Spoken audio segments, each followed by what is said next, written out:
Hello again. Let's get right into the rest of the video. Let's go back really quick because there's something I want to address. And I want to make sure that if the last video didn't capture it, then we can address it in this video. So for all of our dancers, we want to make sure that the family name on their Jackrabbit account is the same as the dancer's last name. Sometimes that is the case, and sometimes it's not. If the parent has a different last name, whatever, what have you. And so, if for whatever reason the dancer's last name is different from the family name, if the parent put best instead of sample, for example. That rhymes. So you want to go to family name and then type in the dancer's last name. And then for the options for this drop down box, you want to make sure that it says none, leave alone. Because if you choose any of the other options from the drop down box, then it's going to start changing people's last names. And we don't necessarily want to do that. We just want to make sure that the family name on the account is the same as the dancer's last name, because it makes it a lot easier for us to find kiddos when we're looking for them later on down the line. And then you click save, yes, or okay. And so that's how that goes. Okay. Now that the dancer has classes added to their account, they have fees added to their account. Ta-da! Now we go to add them to our Paylog because we've already added them to our Google Contacts to make sure that the parents are going to get emails from now on with that label MAS added to their contact information in our Google list. Then we go to the Paylog and we add this dancer. So as you can see, all of our dancers are arranged by their age group. And within that age group, they are listed alphabetically by their last name. Okay. So this dancer is 4 years old, which means that they are in our Shining Stars, that they're in our Shining Stars program. And so we're going to put dancer, just type in their name, real simple, and then best. Make sense? Then you're going to add the fees. Remember, if they have multiple fees, you have to make sure that you've accounted for the discount rates. We'll say it was 65. I don't remember what it was, but that's what it is. So you see, it doesn't look the same as these other ones up here. So you want to highlight that cell and click the $ box.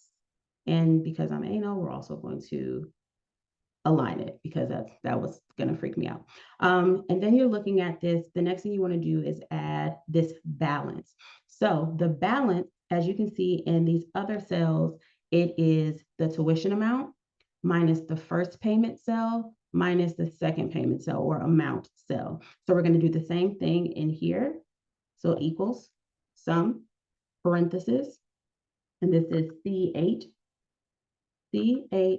And if you're not completely sure, because this page is going to have a lot more names for the actual Paylog for that month, you're going to do C8 minus D8 minus G8. So if you're not sure, as you're typing in those cell numbers and letter combinations, it's going to highlight everything so that you know that you have the right cells typed in this formula.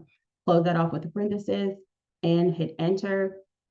And again, I'm going to align these because that's going to do something to me. So you also want to make sure that this cell is a $ and this cell is a $. You shouldn't have to worry about that for the actual pay logs. It's probably just because this is a sample and it doesn't go all the way down the screen. And so now you have those things. And it's going to be really important for you to make sure that you get that balanced formula correct, because it's going to help you keep track of how much the parent has paid, how much they still have left to pay, and all of those things. So for instance, the total payment for this month for this parent is $65. So if they only did a partial payment of $35, then the formula that you put in the cell is going to automatically calculate how much more they have to pay or what their balance is. That way, if they need to make a second payment, they type that in, and now your balance is 0. So that's why we add that formula, because it's going to be really helpful for you to be able to add that in, to be able to keep track of your payments, of your parents' payments, especially if they need to make partial payments or installment payments. Okay. So there's that. A couple other things, because we also do color coding for this, but I'll get to that in a moment. You may see an S behind some of our dancers' names. This means that they have a sibling that is also enrolled in classes. And then if you scroll down a little bit further, you'll see an S and then a dancer's name. That is the name of their younger sibling. Okay.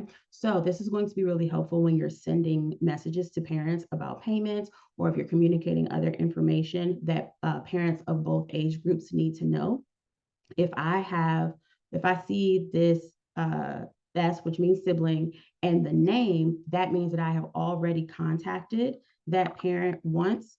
So if I'm sending a payment, if I'm sending a payment reminder, I don't need to send a second one, because what we do is we add all of the dancers' fees, both dancers or however many siblings are enrolled in classes. We total all of their fees and we put the total amount in the youngest dancer's cell. So that's why for her sibling that's older, there's a zero balance. So when I'm sending this message to parents about how much money they have to pay for this month for tuition or whatever it is, when I get down here and I see that zero and I see that there is an S and a dancer's name, I know that I don't need to contact that parent again, because I've already told them the total amount for all kids, for all fees that they have that needs to be paid. I've already submitted that information to the parent. And if I do it again, it could be confusing. They may think that it's this amount times two. So we just make it really simple to try to keep everybody on the same page, because there's a lot of parents that we're communicating with. And so we have to keep these systems in place so that it makes it a little bit easier for us to communicate to parents and for us to communicate with each other, which is why we do the color coding, which is why we add the symbols, the S's and the names, keeping all of those things together so that we know how to correctly contact and talk to our parents, and talking to each other, your other members of the administrative team. So we've placed this in here, this payment, and you'll see that this one up here is highlighted in yellow. So this is another way that we communicate with each other, because again, we are sharing these documents. So this payment here, I need to put in, so let's see, they made this payment on September 25th and it was via PayPal. Now, again, if this payment was made with a credit card, we still call it PayPal because our point of sale system is PayPal. So if they make a credit card payment, they're still paying into PayPal. Or if it was a Cash App payment, then we can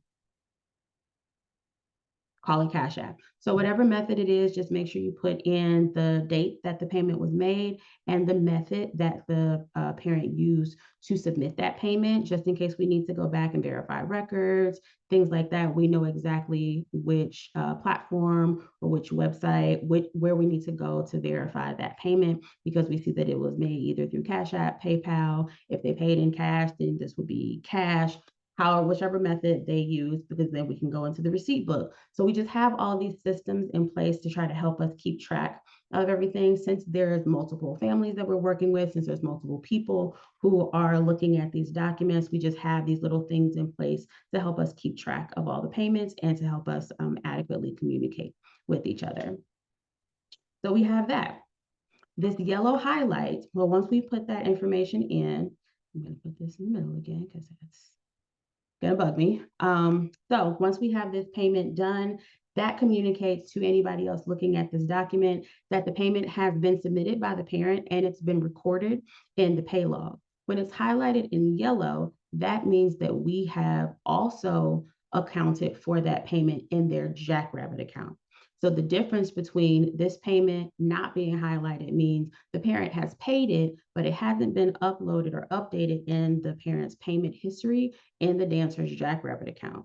And when it is highlighted in yellow, that means we have applied that payment, and their payment history has been updated in the dancer's Jackrabbit account. So that's all for this video. Stay tuned. We're going to post some more videos to get you ready for this new job.